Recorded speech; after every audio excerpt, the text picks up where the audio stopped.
उमेदवार देणार आहेत.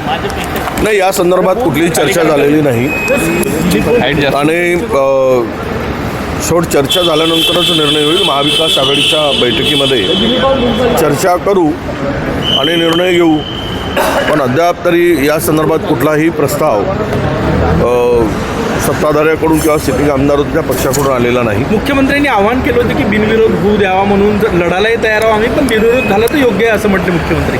नाही, लढायला तयार, आम्हाला पण लढायला तयार आहोत आम्ही. विषय असा येतो की यापूर्वी जर आपण पाहिलं तर त्या ठिकाणी ती भूमिका त्यांची तशी होती का हे तपासून पाहू आम्ही. कारण अनेक ठिकाणी आम्ही बिनविरोध विचार केला, पण त्यांनी उमेदवार उतरवलेत. हे अनेक नांदेडमध्ये सुद्धा उमेदवार उतरवला गेला होता, त्यांनी हे होऊ दिलं नाही. असे आहेत. त्यामुळे सगळ्याच ठिकाणी काही सरसकट अशा बिनविरोध झाल्याचं काही यापूर्वी त्याला निर्णय झाल्याची मला माहिती नाही. नमो शेतकरी स्वाभिमान योजनेमध्ये राज्य सरकार SC आणि STच्या ज्या कल्याणकारी योजना आहेत त्याचा पैसा वापरणार असल्याची माहिती समोर. नाही, हे तर आता सरसकट काय, त्यांना SCचं काही संबंध देणं घेणं नाही, STचं देणं घेणं नाही.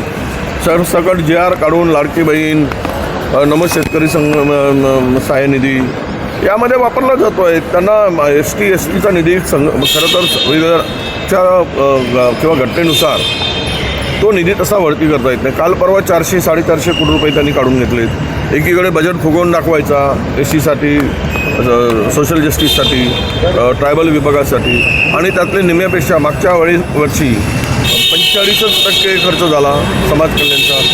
45%मधूनही लाडक्या बहिणीला गेले आणि इतरत्र निधी वळवला गेला.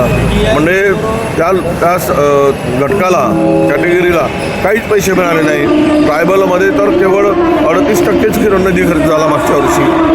38% निधी खर्च होऊन तो सर्व निधी जर दुसरीकडे वळवत असाल तर तुम्हाला हे उपेक्षित समाज आहेत, SC आहे, ST आहे किंवा इतर समाज आहे, यांचा निधी तुम्हाला वळवता येत नाही, पण तो वळवला जातो आहे. सगळे कायद्याची पायमल्ली करून, कायदा पायदळी तोडून वाटेल त्या पद्धतीनं हे सरकार चाललेलं आहे. धर्मांतर विरोधी कायद्यावर आज विधेयक धर्मांतर विरोधी कायद्यावर विधेयक आज मांडलं जाणार आहे. नाही, विधेयक काल आता इंट्रोड्यूस झालेलं आहे. परवा आता यावर चर्चा होईल, त्यावेळेस आम्ही मांडू.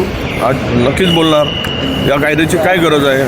काही विषारी मंत्री पोचले जात आहेत, ते सरसकट सगळे काय, म्हणजे त्यांना जे शपथ घेत आहेत ती शपथसुद्धा आपण घेतली, ती काय त्यातले वाक्याचा शब्दाचा अर्थ तरी यांना कळतो का आपण पाहतोय. त्यामुळं हे कायदे आणून अशा पद्धतीचे दोन धर्मामध्ये तेढ निर्माण करून मताची पोळी शेकण्यासाठी आणलेलं हे विधेयक आहे, त्यावर चर्चा होईल. भाऊ, गॅसचा प्रश्न सभागृहात झालं.